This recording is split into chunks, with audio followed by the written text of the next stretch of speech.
New Zealand's gross domestic product per person dropped 0.7% during December quarter as retailers offloaded inventory.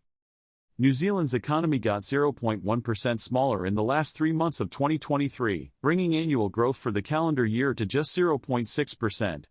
Stats NZ reported gross domestic product had fallen for a second quarter, after the 0.3% decline in the September quarter.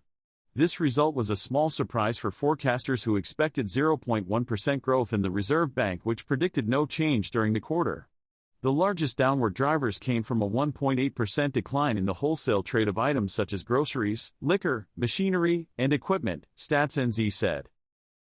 The central bank bonanza continues with the SNB and BOE later today.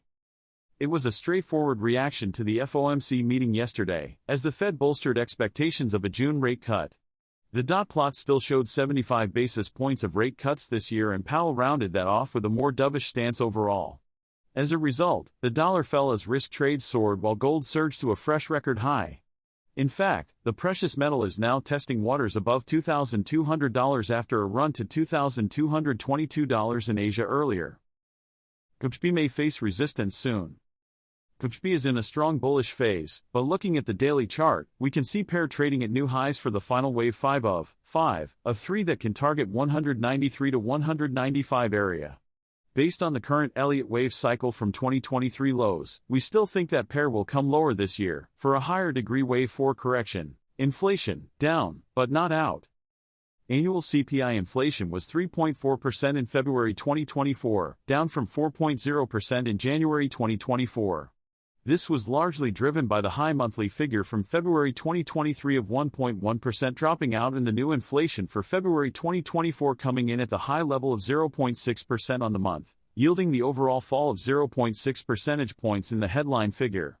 The month-on-month rate of 0.6% was the highest since May 2023, and if sustained for 12 months would lead to an annual figure of over 7%.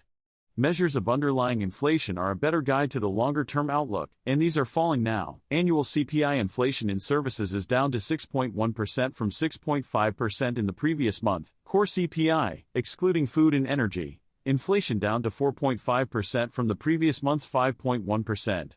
NISR's trimmed mean measure of core inflation is also down to 3.9% from 4.9% in January. Public sector finances, UK, February 2024. How the relationship between UK public sector monthly income and expenditure leads to changes in deficit and debt.